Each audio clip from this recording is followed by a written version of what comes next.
그거는 이제 그 긴축 중에 나타나는 어떤 이벤트 중에 하나라고 봐야 될 거고요. 근본적인 이유는 사실 긴축의 속도 차이, 그다음 경제적인 이 건전성의 차이, 뭐 이런 것들 아니겠습니까? 그렇게 보면 아직은 사실 미국이 강력하게 긴축에 대한 의지를 보이고 있는 한 달러화 강세가 연장되고 있다고 봐야 되겠죠.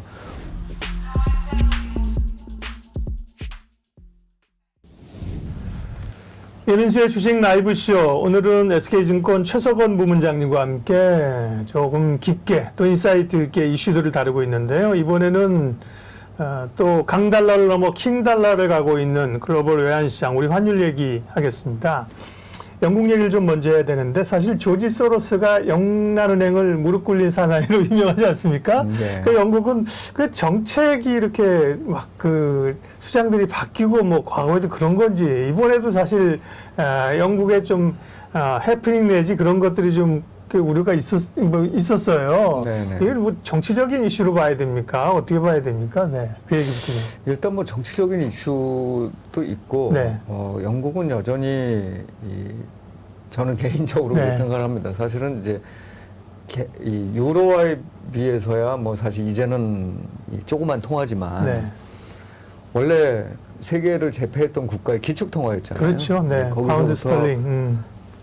차차차차 위상이 낮아지는데 그 위상이 낮아지기는 하는데 그거를 잘 못 받아들이는 그렇죠. 네. 현상도 좀 있는 것 같아요. 자존심은 남아 있는 거예요. 맞습니다. 네. 그래서 이제 70년대 사실은 IMF 연위기가 있었잖아요. 네. 그때 당시에도 저도 뭐 영국이 IMF 자금 받았었어요? 그랬었죠. 네. 그게 이제 70년대 중반에 예.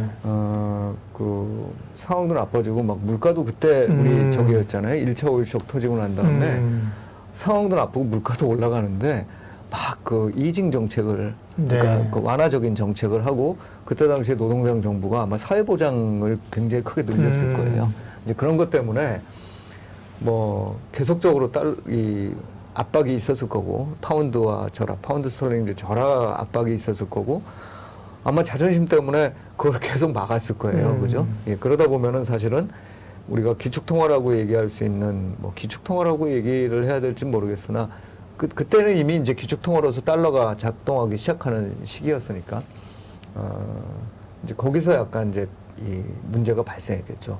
그러다 보니까 이제 달러는 고갈돼 있고 결국은 돈을 지원받아야 되는 이런 현상이 나타났다고 이제 우리 이제 역사서에는 써 있죠. 그 다음에 이제 92년도에도 보면 조지 소로스 문제가 있었잖아요. 그때는 사실은 90년대라는 게 그 ERM이라고 그래서 그 유럽이 처음에 이 99년도에 통합하기 전에 네. 먼저 통화부터 좀 이렇게 같이 통합을 해보자 하면서 범위를 지정해놨던 걸 제가 기억이 나거든요. 네. 예, 밴드로 정해놨었죠. 예. 마르크하고 파운드화를 이렇게 정해놨는데 그때가 어느 때냐면 또 독일이 통일했을 때잖아요. 그러니까 독일은 굉장히 돈이 많이 필요했을 때고 돈이 많이 필요하다 보면 어떻게 해야 되느냐? 글로벌리 돈을 끌어들여야 되니까 금리를 좀 높였을 거예요. 그러다 보니까 독일은 이제 이 통화 마르크화가 절상이 되는 압력을 받았을 거고 이 파운드화는 절하 압력을 받았을 텐데 범위를 정해놨으니까 계속 막았겠죠 또. 이제 그러다가 한번 또 니네 결국 어쩔 수 없이 이 절하할 수밖에 없을 걸. 뭐 예를 들면 뭐 그 범위를 더 넓힌다든지 그렇죠. 아니면은 그런 어찌 보면 유럽 내 국가들 간의 준고정 환율제를 폐기하든지 이런 방식으로 니네들이 이 파운드와 절하를 감수할 수밖에 없을 걸 이러고서 공격에 나선 거거든요. 그러니까 어찌 보면 그런 자존심 문제들도 약간 이렇게 걸려 있는 것 같고 요번에 영국도 보면 상황이 다 이렇다는데 경제학자도 다 아는데 또 시장도 다 아는데 우리는 경기 부양해볼 거야 라고 나선 거잖아요. 네. 그러니까 아까도 말씀드렸던 재정적으로 그 긴축을 해도 이 사실은 어찌 보면 시원찮을 판에 더 풀어버린다고 하고 그러니까요. 거기에 대해서 뚜렷한 어떤 자금 조달 방안을 내놓지 못하니 그러니 당연히 시장에서는 굉장히 불안했을 수밖에 없다. 몇 번 그렇게 사고를 쳤기 때문에 우리가 뭐 아시다시피 국가가 됐든 아니면 그 금융기관이 됐던 신뢰를 한번 잃어버리고 나면 네. 그 신뢰가 참 회복되기 어렵거든요. 그렇죠. 네. 영국도 이제 그런 과정을 거쳤다고 생각을 합니다. 네. 이제 단지 그 이후에 뭐 미봉책을 일단 좀 쓴 거죠. 예를 들면 금리가 막 급등하고 저는 처음 봤어요. 사실은 하루새 금리가 100bp씩 움직이는 게 그것도 그 장기 금리가 그게 뭐 그냥 놔뒀다가는 뭐 연기금이나 이런 데서 뭐 한마디 뭐 예를 들면 뭐 박살나고 굉장히 어려운 맞습니다. 게 있을까봐 그랬다 예, 해서요. 그게 당연히 예. 이 어떤 나라든지 금리 변동과 관련된 파생 상품들이 예. 있게 마련이거든요. 근데 그 정도의 금리 상승이 된다 그러면 네. 그런 파생 상품으로부터 나오는 아마 이 저희가 있을 그 트리거들이 있을 거예요. 예, 그러니까요. 예, 그러다 보니까 마진콜 당하고 막 항상 그런 게 이제 사고가 대형 사고 나는 거잖아요. 맞습니다. 이제 그래서 그런 것들을 막기 위해서 미봉책을 썼는데 이제 근본적으로는 사실 아직까지는 그 신뢰를 회복하지 못하고 있는 상황이죠. 네. 예, 그리고 그런 상황에 접어들었다는 건 여러 가지 이제 사실 이 시사점을 주는데 뭐 영국이라는 나라가 중요한 게 아니라 지금 미국이 통화 정책을 강하게 하고 있는 상황 하에서 원자재를 좀 많이 보유하고 있고 그걸로 살만한 국가들이 아닌 경우에는 사실은 이 다른 길 가기 어렵죠. 압박을 예. 피해가기가 좀 어렵다. 네. 그리고 역시 그 기축통화의 힘은 강력하구나. 뭐 이런 생각이 듭니다. 그래서 사실은 제가 보기엔 신뢰를 잃어버리지 않는 그런 정책적인 선택들을 해가는 게 지금으로서는 정부 입장에서 굉장히 중요하고 그게 이제 증시가 됐든 채권 시장이 네. 됐든 참가자 입장에서도 그걸 어떻게 하고 있느냐를 잘 관찰할 필요가 예. 있겠죠. 그래서 우리가 뭐 작년에 대선 올해 초군요 벌써 아직도 올해 초네요. 대선 때 보면은 막 엄청나게 돈 쓰겠다고 서로 얘기를 하기도 하셨고 어떤 분들은 이 일종의 뭐였죠? 모던 포트폴리오 테오리라고 그래서 막 정부가 돈 풀고 네네. 이 중앙은행이 사주고 뭐 심지어 어떤 경제학자는 뭐 100조 풀어서 뭐 네. 부양 이런 얘기들을 막 하셨던 거 제가 기억납니다. 근데 그렇게 됐을 경우에는 제가 보기에는 거덜나는 거죠. 지금보다 훨씬 어려운 상황을 겪고 있을 가능성이 있습니다. 네. 네.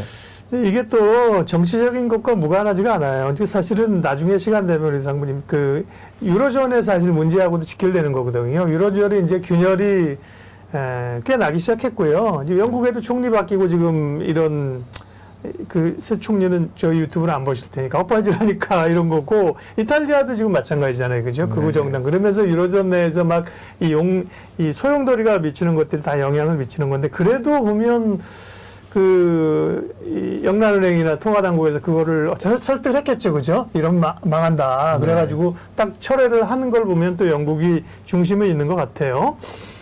그러면 어쨌든 이 강달러가 좀 진정해지려면 긴축의 속도가 좀 줄어들거나 네, 여타 통화가 강해져야 되는데 네.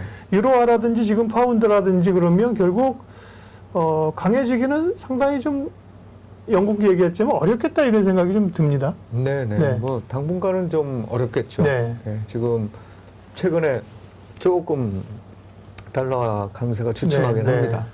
뭐 여러 가지 이유들이 있겠습니다만 그 전에 올랐던 점들이 이제 올랐었을 때가 보면은 영국의 문제가 갑자기 영향을 확 한번 네. 줬었다가 그게 조금 안정이 되니까 거의 120 근처까지 갔다가 110대로 좀 내려왔죠. 예. 밑으로 이렇게 좀 빠지는 그런 모습들이 나타나기도 하고 뭐 그렇긴 한데 그거는 이제 그 긴축 중에 나타나는 어떤 이벤트 중에 하나라고 봐야 될 거고요.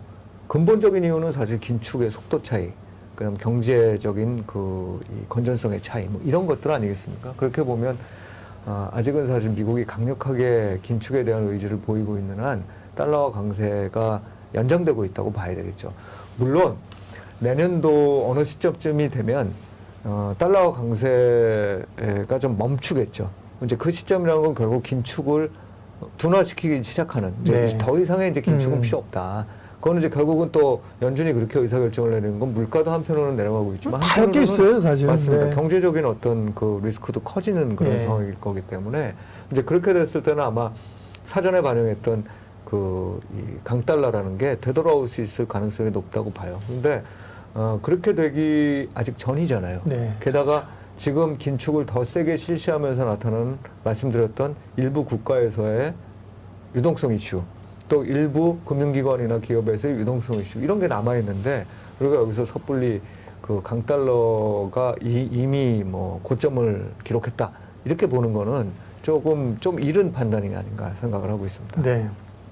뭐 영국 얘기를 화두로 꺼내서 달러 얘기, 통화 얘기했지만 뭐 우리도 자유롭지 못하죠. 자유롭지 못하고요. 환율이 생각보다 빨리, 그러니까 환율만 보면 이전에 뭐 글로벌 금융위기까지 갔는데 지금 우리 경제나 사실 이런 걸 보면 분명히 이건 아니라고 생각하거든요. 그럼에도 불구하고 외환시장이 흔들리니까 앞서 이제 외환 보유고를 좀 아낄 필요가 있다고 하셨는데 이제 제일 아끼면 좋죠. 사실 전가의 보도라고 하는 게 있지 않습니까? 우리 집에 한번 내가 꺼내면 너네들 한꺼번에 꺼내는 순간 확 쓰러질 수 있는 보물 칼이 하나 있어.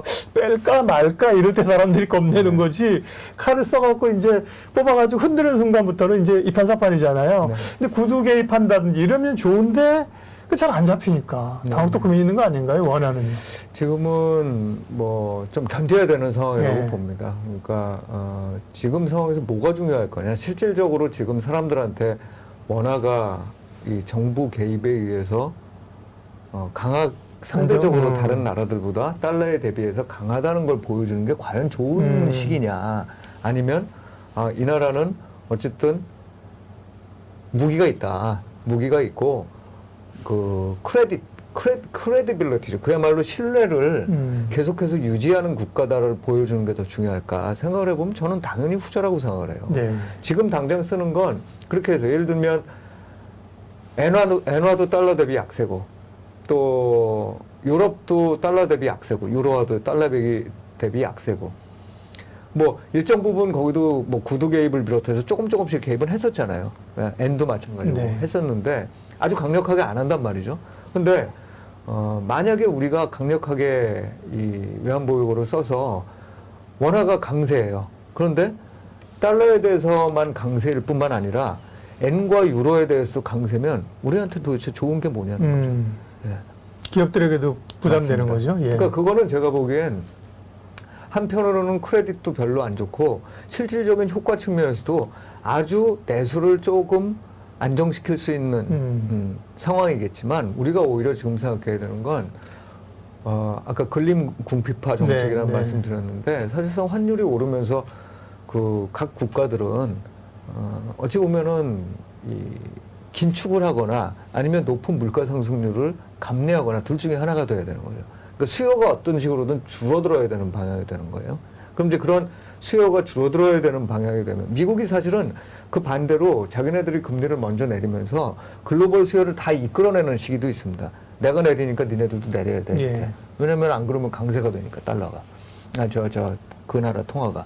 그런 것처럼 지금은 어찌 보면은 모두 다 같이 수요를 줄여가지고서 에너지 가격을 줄여야 돼. 그 이유가 뭐 제가 생각했던 러시아 문제, 중국하고의 문제 이런 거를 떠나서라도 그런 의사결정을 내렸다면 거기에 맞게 지금 가야 된다는 거죠. 둘 중에 하나라고 봅니다. 그러니까 우리가 약간 이 엉뚱한 그 영국 같은 선택을 할 거냐 아니면 뭐 어쩔 수 없이 자연스럽게 긴축적인 환경을 받아들일 거냐. 그러니까 허리띠를 졸라매야 된다는 얘기입니다. 그러니까 허리띠를 졸라매는 걸 받아들일 거냐. 제가 보기엔 장기적으로 봤을 때 후자가 훨씬 더 맞는 정책 아니겠느냐 싶어요. 그리고 당장 우리는 그런 신흥국들보다는 훨씬 파퓰리즘적인 그런 이제 이 나라라기에는 선진국이잖아요. 그렇죠. 예. 물론 이제 포퓰리스트들이 이탈리아라든지 뭐 이렇게 막 등장을 하지만 네. 우리가 그런 포퓰리즘을 바라는 게 아니지 않습니까? 그러다 보면 당연히 조금은 긴축적이어야 되고 제가 네. 보기에는 뭐 투자자가 됐건 아니면 경제 주체들이 됐건 그럴 수밖에 없는 환경에서의 좀 긴축적일 수밖에 없는 이 과정, 그러니까 좀 허리띠를 졸라매야 되는 과정을 받아들이는 게 더 필요한 거 아니냐 이런 생각을 하게 됩니다. 힘들어하는 투자자들을 위해서 한국증권TV가 ES 플래닛과 함께 하루 만에 매매 기술을 배우는 I'm 트레이더 입문과정 강좌를 개설합니다. 강의는 오는 10월 16일 일요일 오전 10시부터 오후 6시까지 단 하루 동안 여의도 백상빌딩 스마트 실습센터에서 열립니다.